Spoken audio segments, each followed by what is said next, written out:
So we're here today to talk about PTSD, a hugely important topic in today's society, especially in light of what's happening in the military. PTSD is a serious buzzword right now, and it's one of the major health concerns of what is going on in our community, the community at large, the community of the world. It's a very, very serious thing, and so many people are affected by it. Allison, can you move me to the next slide? I read a quote today that 5.2 million people suffer from PTSD in the course of a year. That means 5.2 million new cases every year. PTSD is diagnosed when you suffer symptoms of PTSD for 1 month or greater. That doesn't mean that all these people will suffer forever. There are definitely cases that are being resolved, but it's just a huge number, and it encapsulates such a huge portion of the population that it really is something that people cannot ignore anymore. And people are not ignoring it anymore, which is a very, very good thing. Part of the problem with PTSD is it can develop at any age. Children are actually not as likely to develop PTSD as adults, but can definitely still have PTSD depending on how they grow up, where they grow up, the situations in which they grow up. Outside of the United States, so what happens when you have PTSD are three main things. You relive the events that happened, So you may remember exactly what happened. You may have flashbacks of what happened. You may have nightmares of what happened. They may flash in front of your eyes when you're awake or when you're asleep. The second one is avoidance. This is when people start to feel numb. They can't connect to other people. They avoid situations that are similar to how they experienced the trauma. They avoid any contact with people. They don't want to get their emotions involved at all, and they really appear kind of computer-like, robotic-like, because those emotions are shut down. The opposite side of that is hyperarousal, or what's called hypervigilance, which is constantly being nervous about your surroundings, what may happen, vigilant in the middle of the night, can't sleep, need to have everything locked, won't go to a place where there are lots of people, won't go into a situation where potentially it is dangerous. Hypervigilance is a main problem, and actually shows up, and some people might call it OCD, because these people are controlling their environment so much because their brain is overloaded with stress of having experienced the trauma. And of course, these smaller things, where people who don't know if they have PTSD, or people who are not diagnosed with PTSD but still can't live their lives, overwhelming stress, anxiety, and tension. It's interesting because these three words anybody would use to describe their life anytime. Business people have this in spades. You know? Teachers have this in spades. People who are living high-profile lives have all of these things anyway. Do they have PTSD? I'm not sure. But these things definitely we can address with brain integration. And definitely there's a disruption of life. The people that I see in my office who have PTSD literally cannot go on. They arrive crying. They can't wake up in the morning and actually do something with their day. Those are the most heavy cases of PTSD. But obviously there are much milder cases which are not diagnosed. But we should still be able to help. In its main component, the brain is wired electrically in these three ways. Right from left, top from bottom, and front from back. In an emotional or a physical trauma, any or all of these electrical wires may be reversed. This is what we call deep level switching. So if the wire from right to left is switched, meaning literally the electronics are running the wrong way from right to left, a person will feel overwhelmed. They'll have a tough time getting through any of the things they have to do in life, their homework, their taxes, making sure they get through an entire day. They are overwhelmed. That's right-left switching. Technically, what really is happening is information is going to the wrong hemisphere of the brain. So you have to use all this extra energy in order to process information, say in the Gestalt hemisphere, which actually showed up in the logic hemisphere. If the trauma is big enough to include top-bottom switching, the client will have symptoms where thoughts are going round and round in their head and they get stuck in an emotion. This is where we see hypervigilance and where we see OCD.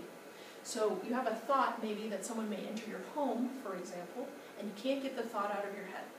So now you're locking all the doors. You add another deadbolt. you are up in the middle of the night, any noise wakes you up. You can see how this type of stress really is cumulative and is adding to the disorganization of a life. If you're not getting sleep, you're not feeling well, the whole thing goes down the drain. If a client has front-back switching, this is when the past is jumping up in front of your eyes all the time. So that first symptom that we saw of reliving a traumatic event comes from front-back switching. Literally, the brain doesn't understand that what happened in the past is in the past. They think that it's still now. It's happening right now, which, as we can all understand, is why they can't move on with their lives. So this is the most basic trauma that we see. It's actually the easiest to fix as well. But it is also the one where we see most of the symptoms of PTSD.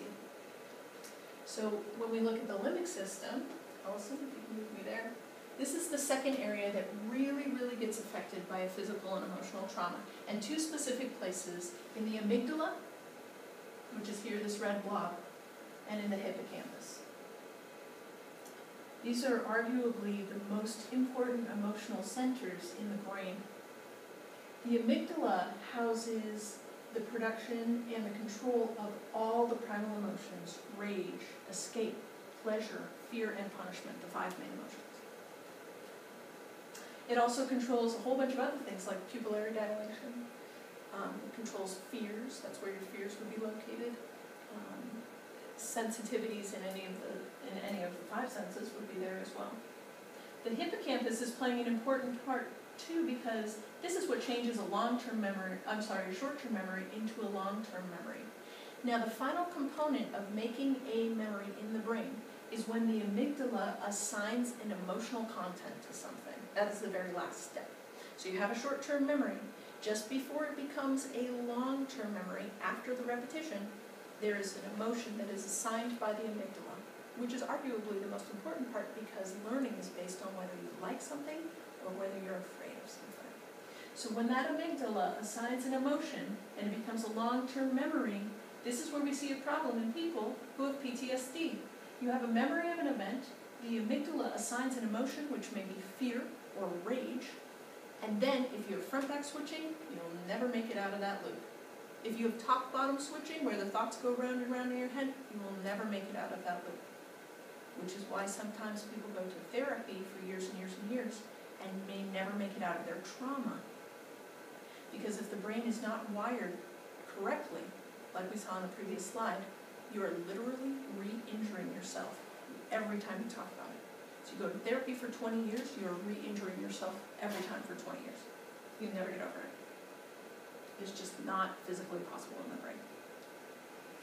So these sections in the amygdala and the hippocampus here in the limbic system are very important when we want to address what is happening with PTSD. When we go to psychodynamic therapy, we can reach a certain level of these emotions that are in the amygdala, but only the ones that are conscious, because that's what therapy is, it's conscious therapy. Medications reach another part of the amygdala because these signals that the amygdala are sending out about emotion get regulated by the neurotransmitters and the hormones. We put an antidepressant in there, and all these signals from the amygdala get watered down. So then you don't have to worry about if you're going to overreact, because you're watered down chemically.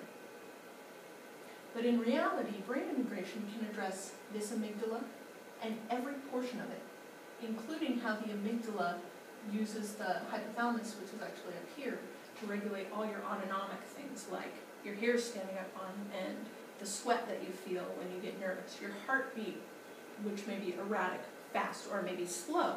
In the case of somebody who has an avoidance tendency with PTSD, actually the heartbeat is too slow and the blood pressure is too slow for the system, and that's how they appear very tranquil. In fact, eerily tranquil, which is really what it is.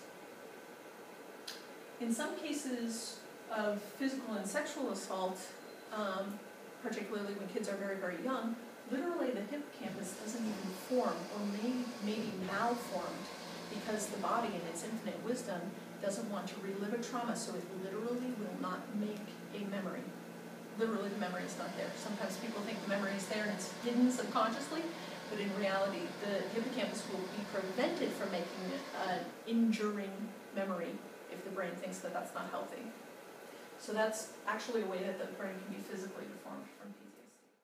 Brain integration is an amazing stress management system that addresses all sorts of areas in the brain. I actually thought about changing this line because I'm not actually managing stress, I'm more like getting rid of it. But it is a management system in that we see the stress and we deal with it in that moment. But I am actually removing it from the brain. So brain integration is addressing both hemispheres of the brain, the side that does all the logic and the numbers, and the side that does all the art and pictures, including the bridge that connects those two, which is called the corpus callosum. It's the very first thing we address. We want to know, does the brain know right from left?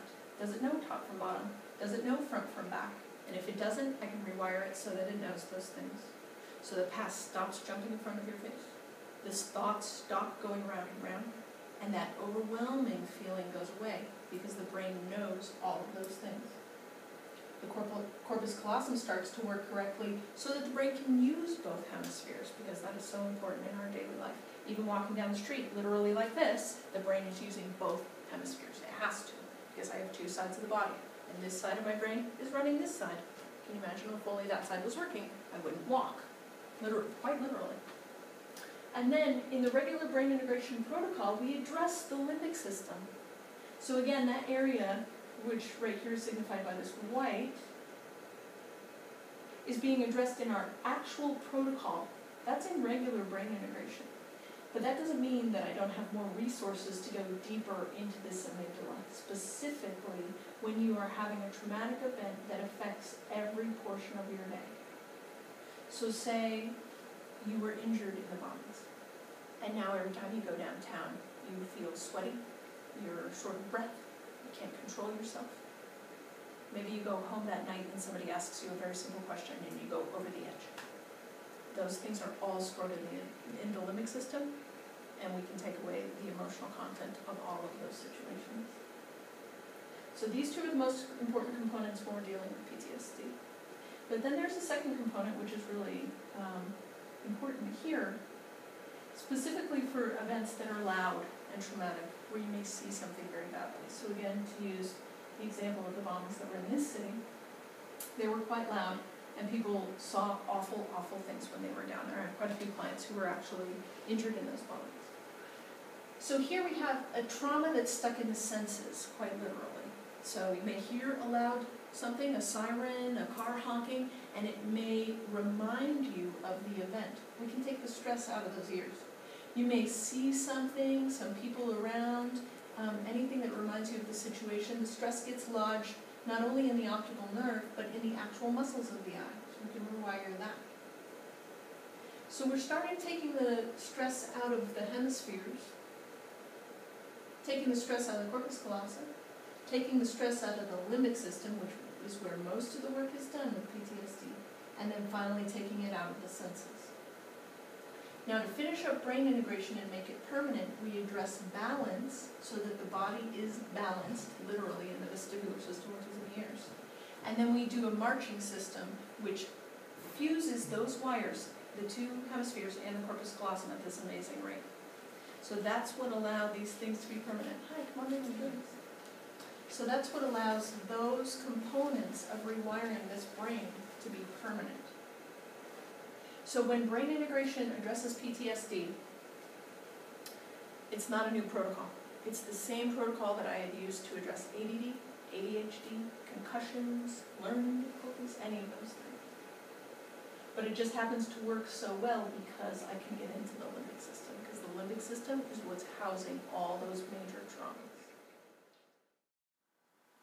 Psychodynamic therapy is definitely important. We want to have a cognizant way to deal with emotions that are coming up. That's good for anybody. Medication is important if you really can't control those neurotransmitters and those hormones and you need a daily supplement to get through your life. Medication can be important. EMDR can also work, but it takes several hours and may never get to the root of the problem. So when BIT can help in this situation, because we can literally erase that electrical content from the subconscious memory. So the places that psychodynamic therapy can't get to, we can get to. Here's another really important point that doesn't really show up in a lot of PTSD literature, but is just so important, and that is that there are pre-existing conditions for people who are suffering. They may have already had concussions, first of all, which makes the initial wiring, right, left, top, bottom, and front, back, completely off. They may have had other traumas which by themselves are very, very small, but as we know, the brain is cumulative. So when I go through a BIT protocol with somebody, I am addressing all the pre-existing conditions and the current trauma. And that is no different from the regular BIT protocol that I would do on anybody who walked in my office. So basically what we're doing with brain integration is de-stressing it. De-stressing the brain to experience relief. So whether it's relief from ADD, ADHD, dyslexia, allergies, PTSD, concussion, any of these things, that is the main work of brain integration, to de-stress the brain. Because when the brain is de-stressed, everything happens like it should. So this is not a training of the brain. This is not a coping mechanism for the brain. This is not a new technique that you can use after you've experienced a trauma. This is literally going in and taking the electrical stress from the brain so that you can function and do what you should do and what the brain should do. Because as soon as it's not stressed, the brain goes on and does what it should do, which is function normally. So that's how brain integration can help PTSD. But it's really no different from how it helps